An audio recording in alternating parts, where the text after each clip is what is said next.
Welcome to the Recruitment Founders Podcast, the place to kickstart your journey to running a successful recruitment business. In each episode, you'll get knowledge, tips, and real-life stories to help you take your business from startup to whatever you want it to be. At Recruitment Founders Club, we'll show you how to follow a proven path to success, tap into a network of top-notch mentors, and join a community that thrives on collaboration and shared wins. You run the business, and we make sure you succeed. So, mate, another episode. Yeah. An episode that's going to cover some light-hearted stuff, but also some, really deep and serious, subjects. We're going to talk about mental well-being and the weight of ownership, in recruitment and small businesses. Our own experiences with it. Yeah. And what it means. Yeah.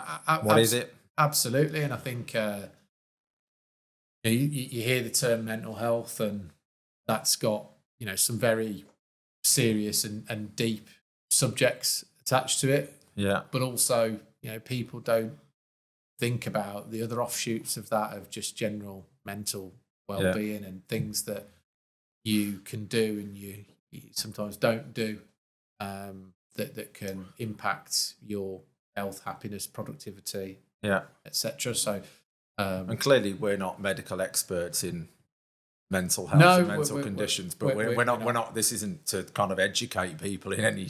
We're not qualified to do that. This is more just bringing it to the forefront, isn't it? Yeah, our own lived experiences and what we've been through, and we're not medical experts. And this episode maybe one day is not about that. Maybe if it doesn't work out in recruitment, switch over. Pursue our doctorates and off we go. Yeah, or from one of your clients could give us a device to wear that just just give us that when I'm stressed, credibility. Chills me out a bit. But today's conversation is to try and bring some of the themes that we personally have experienced to the forefront, and hopefully the intent of this episode is to really hit home that message of it's okay not to be okay, and it's okay to talk about it, and talking about it with people, whatever you've got on your mind is a route to. That's probably one of the biggest things that will come out, just talking about it, isn't it, and what that means. And even the conversation's very different today about mental well-being than it was when I hired you. Well, our connection over this subject is probably deeper in many respects. Probably deeper for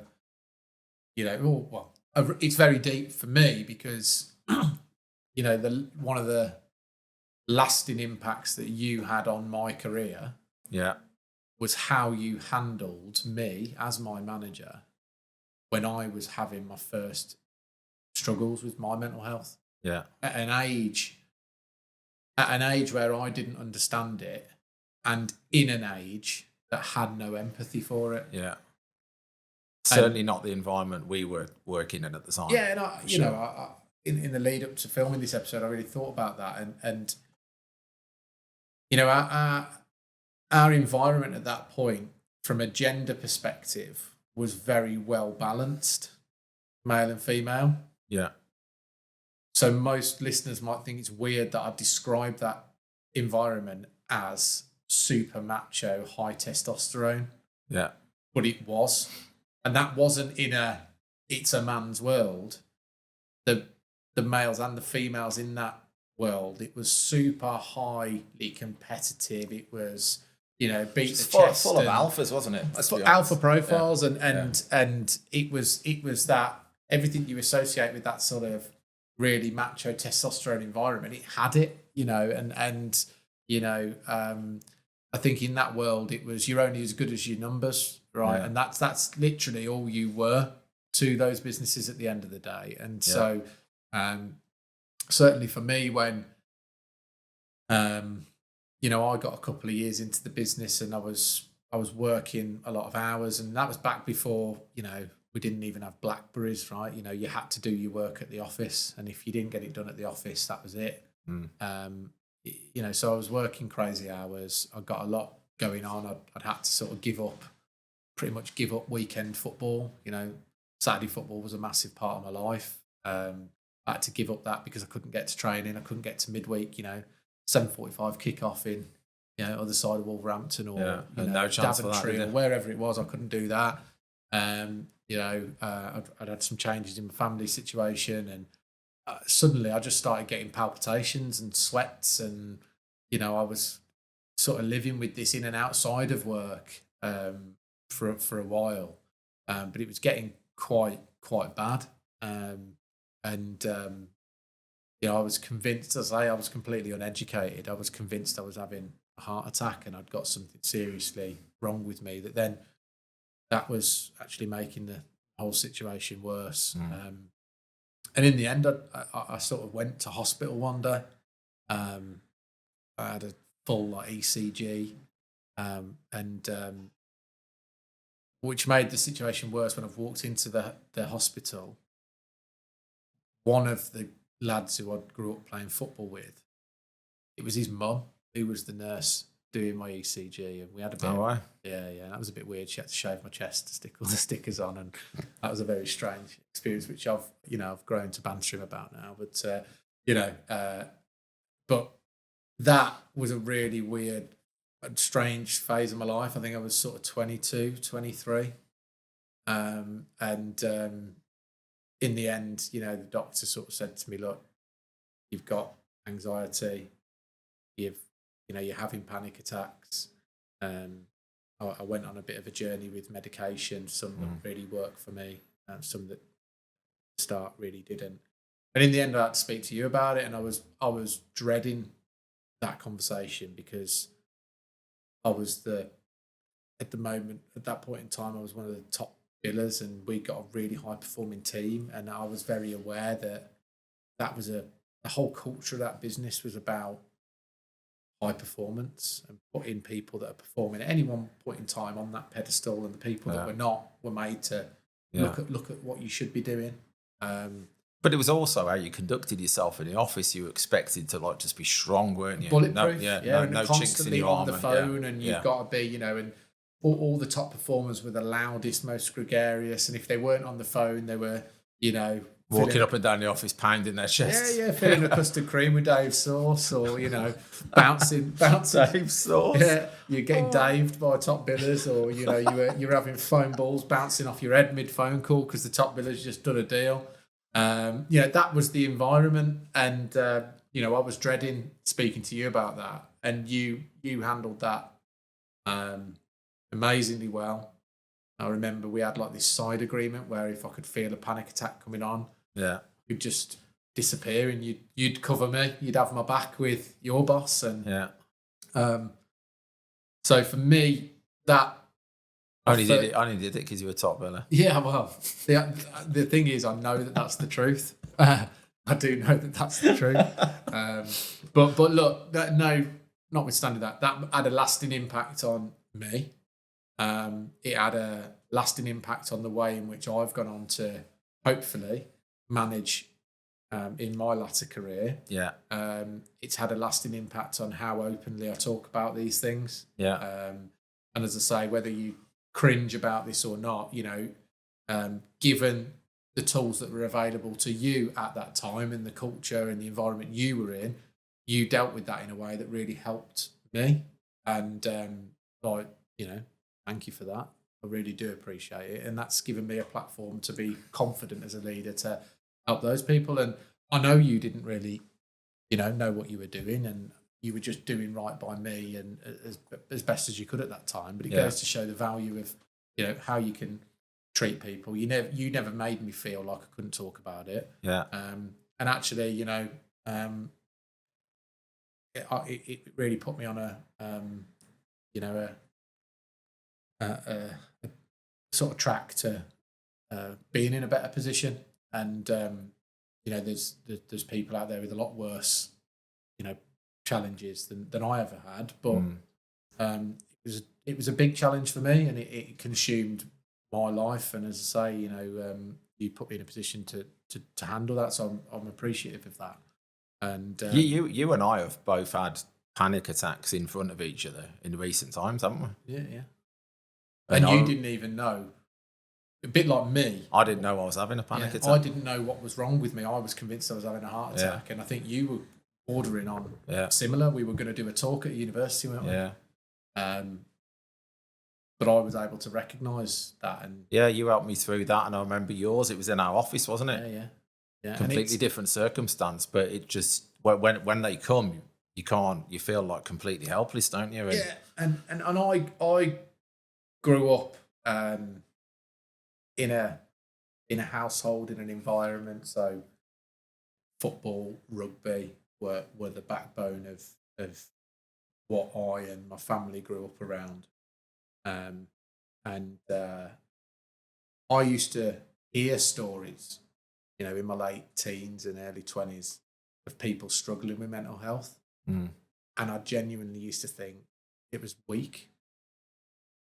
Because I couldn't. But that's how we were brought up, though, wasn't it? But I'm a very logical person, and I couldn't understand how you could, a person and their thoughts could be so detached, right, and so confused, and I just couldn't get my head around it until I was having a panic attack, and every logical fibre in my body had left the room.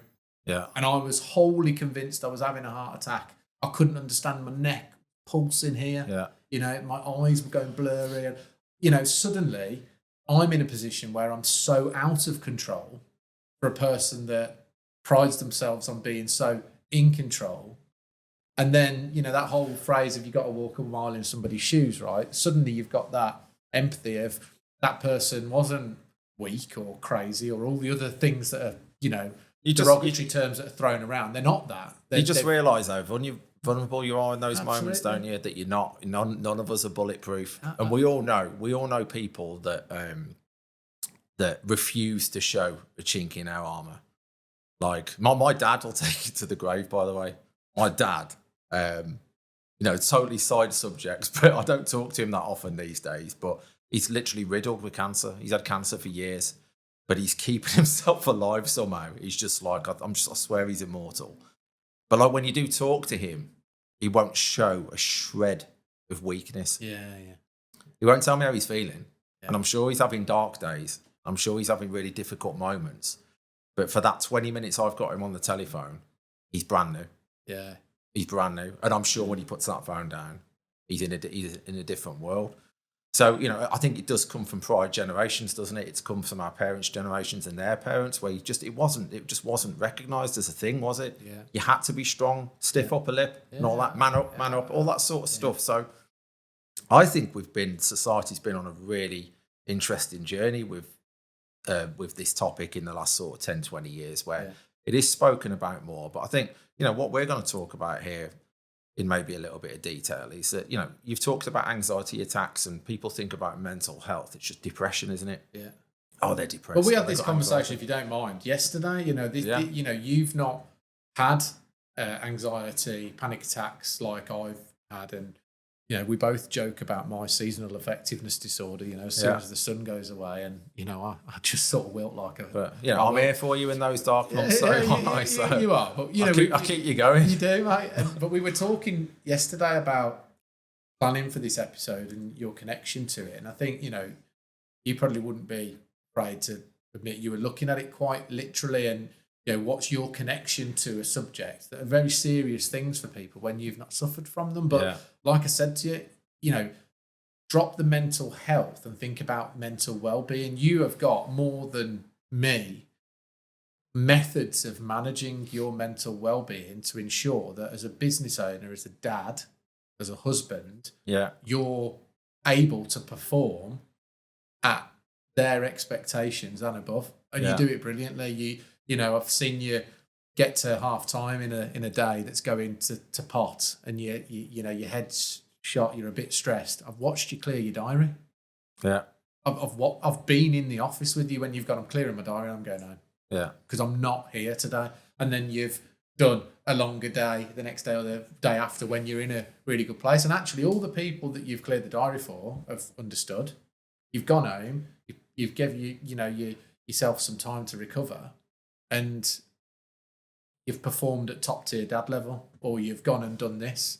I've watched you do that. So, me and you actually ironically started RFC. I think we've gone on a journey with this, but it was almost the two of us seeking a something. Yeah, something. Yeah. To give us an opportunity to improve our mental well-being, because we were both a little bit lonely. Yeah. And actually, ironically, the opposite of some of the things some founders will struggle with. You and I, at that point in time, have both got more money than we could spend, and happy home life, and actually business was going relatively well if you're outside in it. But we were a bit bored, a bit lonely, missing things. That's all mental well-being, right? Yeah. And we created RFC that was almost giving us what we were missing. So it is a subject that we've got a lot of connection with. I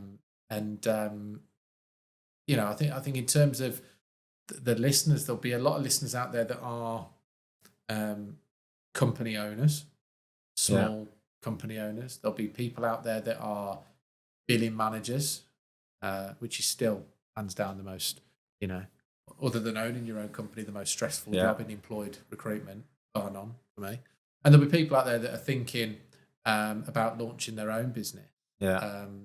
And I think we want to, talk about mental well-being and some of the strategies in a way that makes it real to these people. Yeah.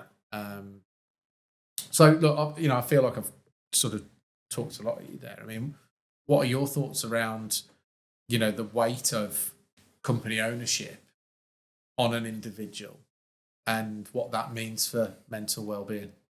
Well, there's definitely weight there, and we all handle stress in different ways, don't we? I think the journey that I've been on with this topic, and you're right, I've had maybe 1 or 2 anxiety attacks. I'm not in my life, really, so I'm not an expert in kind of experience in that or anything. But for me, the journey that I've been on is, and especially as a company owner, because the pressure does go up when you're a company owner, there's no question about that. And I think as recruiters, people that have been in recruitment for 2 years plus and continue to stay in it, they're probably made of pretty tough stuff, because it's not for the faint-hearted.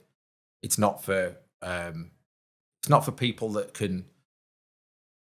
It's not for people that can't handle rejection and handle kind of tough times and be able to have to pick themselves up constantly. You've got to have a certain metal about you to be in recruitment, but we are only human, and everybody's got a limit to what they can take. And you and I talk about this, and I remember your technique, I don't know if you come on to this, about stacking your shelves and taking off. We might get into that, because that actually worked for me a couple of years ago. Stacking the books versus putting them on a shelf and choosing the book at a time. Yeah, just when things become a bit too much and you're trying to process it, and sometimes that's when the logic can leave you. You just reach a point where, man, there's too much going on that my brain can't process all of it. Well, that was if you don't mind me just getting into that was a CBT technique, so cognitive behavioural therapy technique. Yeah. So when I was sort of going to the doctor, she sort of explained fight or flight is the reason why you get a panic attack. Yeah. And being that logical person, which I read about it was weird that I read about panic attacks, understood them, and never had one again. Now, that doesn't mean to say my body didn't go to have one. I just understood it, and I controlled it off, and I knew how to manage it. So cognitive behavioural therapy was me going to some sessions and talking about life stress, what's going on when I feel stressed. And one of the things that they talk about is stacking, right? So in life, you just sort of get to a level where your brain's just full, right? And you have got no structure of being able to see your stress, because it's just one massive pile. Yeah, and you're just feeling it. Life is just on top. You're just feeling now. it. Yeah, I'm feeling it. And what the therapist said to me was, pick that load of books up and do that.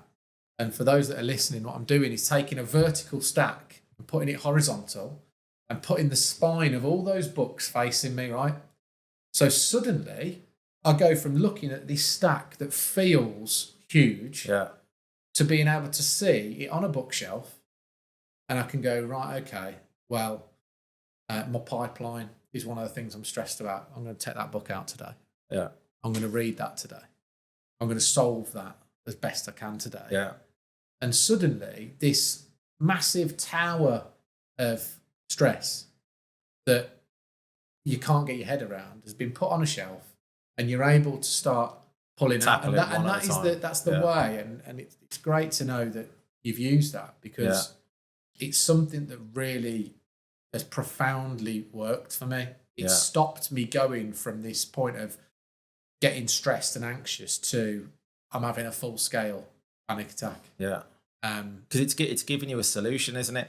And it's not giving you a solution for the entire thing, but it's giving you a process and a way of tackling it one by one, but also understanding it, because you were saying, like, when you reach that level of stress and sort of anxiety, all you're doing is feeling it. You're just feeling it, aren't you? And you're living it. And until you showed me that, and that really worked for me. Can't see the wood for the trees. It's an old phrase, but it's exactly that. Yeah. When you're in it, you're in it. And that technique, and don't get me wrong, you know, I'm talking about that technique right now, thinking, going to do that again tonight, right? Because it's hard to do. You know, you're not going to do this perfectly all the time, but it's a great technique. It's a way of taking that stack, as I say, that looks just like a mountain that you're never going to get through, and put it in a position where you can see it for what it is, and you feel in control. I'm going to take that book today.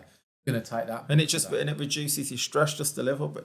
And I think a big part of this is, and what I was talking about a minute ago, it's, I think you got to know yourself, and you've got to, for me, learn when I'm in that moment where stress is probably escalating to a point where I'm not productive. Yeah. Or I notice it, I get a bit cloudy. My head just gets a bit cloudy. I just can't process things. I know then that I'm reaching a level of stress that my brain's struggling to kind of cope with it. Yeah. And then my coping mechanism, you laugh at this, but look, my main one is the gym. 100%. I laugh, by the way, because I aspire you can't to do this. it. You can't do it. But before I get into that one, my main one is the gym. Yeah. You know, you've said, I'll just clear my diary. And, you know, if anybody's listening who I've actually binned off on a meeting, I use my kids in those instances. I don't mind saying it on this pod. When you got kids, they're the best excuse in the world, and something to come up, I'm not going to go to the school. But in reality, I've probably just had a moment where I have just got to clear my diary. Yeah, your head feels like Spaghetti Junction. Little white light. Anyone listening, I'm sorry, but I'm sure you'll understand it. I'll play the kids card, and it might be the kids, but if I'm feeling like that level of stress get to a point, I will clear. Whatever time of the day that is, I will stop, and I'll just go to the gym. Yeah. Because that, I don't know, just that physical exertion, or if I'm not doing something, maybe if I'm doing weights and I've got time between sets and I can think, just a step back, isn't it? Give you that step back. And that's really important to me. I need to do that every day anyway, go to the gym really to feel good. But the second one that I do is I'll walk the dogs. You like this one, don't you?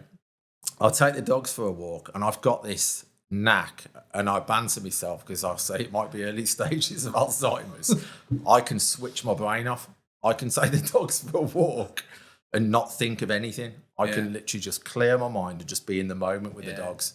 I've got to pick that shit up, or Rosie's barking at that dog over there. I better pull the lead in. But apart from that, I can just clear my mind of all thoughts, and that works wonders for me. But the thing is, we've all got that. I mean, I've got 3 things that I do where I don't think about anything really. Golf. Not playing golf, hitting golf balls. Yeah. Right. So when I'm playing golf, I do think just hitting golf balls. I don't think about anything else. Yeah. Mowing the lawn and playing the piano. 3 things. Now the latter. You might have 4. What about coaching the lads football? Yeah. To be honest, yeah. The 4th now is, you're right.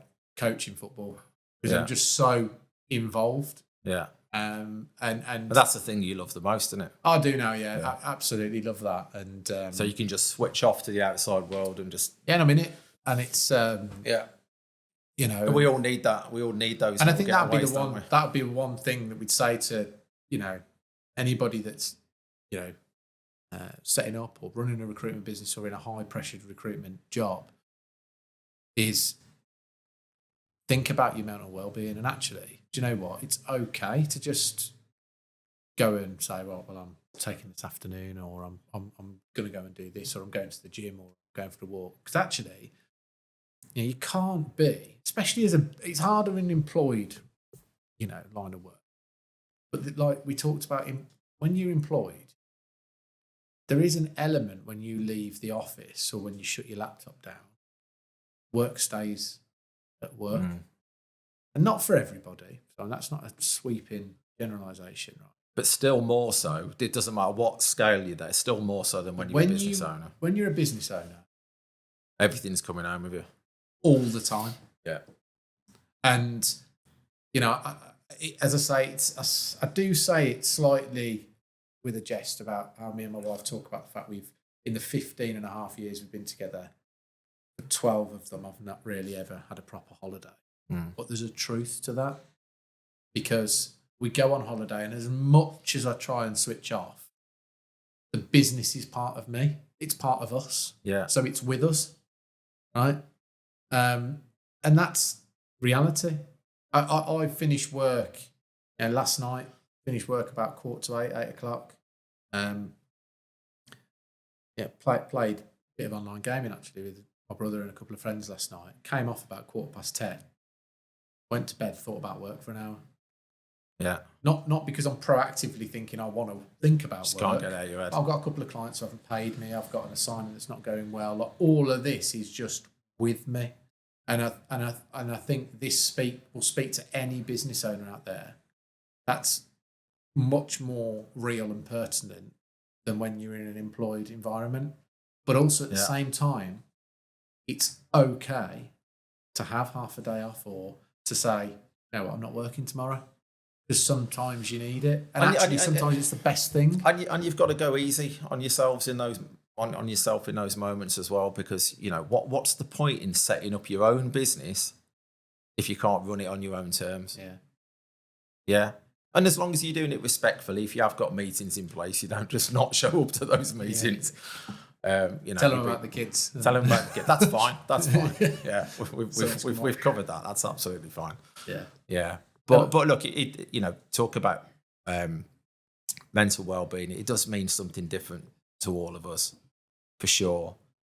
And I think it is amplified when you are your own business owner, because of the reasons that we've been talking about, the additional pressure and stresses that you put on yourself. Self-questioning as well. You're constantly questioning, am I doing the right thing? Am I doing the right stuff? And that perpetuates an echo chamber of stress, frankly. Yeah. Because you're asking questions where you're constantly asking questions of yourself and your business if you've got a small team, where those questions don't have perfect answers.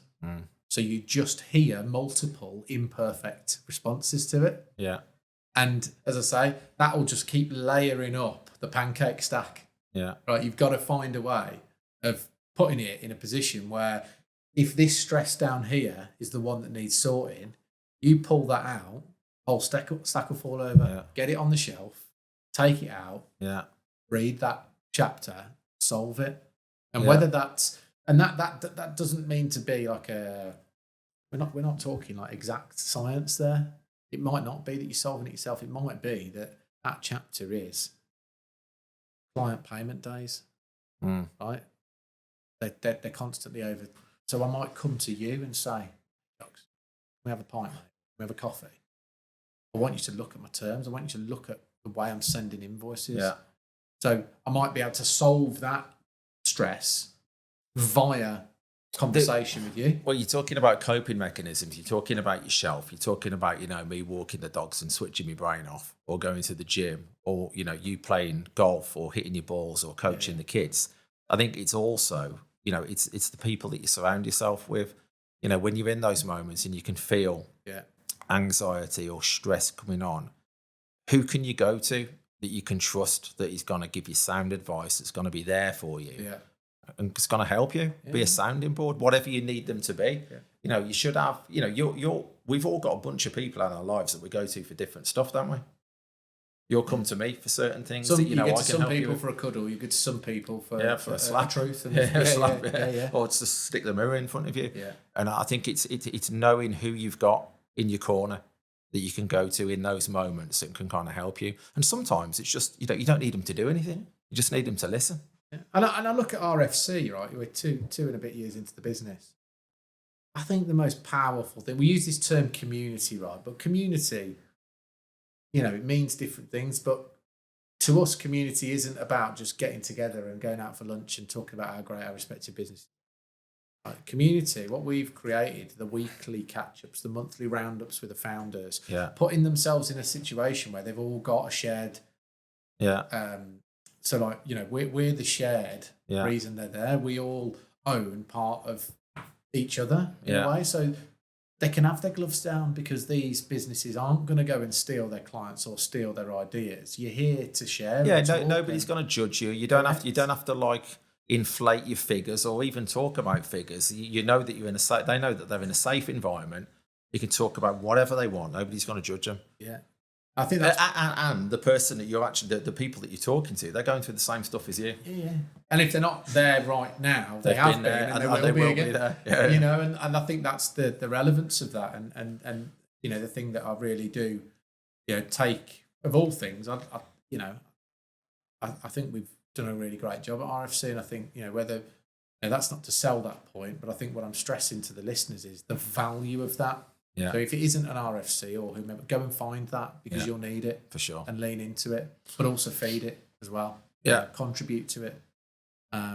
So look, I mean, that for me is, it's been a good broad conversation. Yeah. As we said, if you are, don't take this as medical advice. If you are struggling, go and get help. Mind, Samaritans, and all those other, brilliant organisations out there, but. Surround yourself with people that you can talk to, and you'll get through it. Yeah, good episode again. See you on the next one. Good for your contribution. See you on the next one, mate. Thanks for listening to the Recruitment Founders Podcast. Make sure you subscribe on your favourite podcast platform or YouTube so you never miss an episode. Connect with us on LinkedIn to join our community of founders and mentors, or visit our website to learn more about how we can help you launch, grow, and thrive in your recruitment business.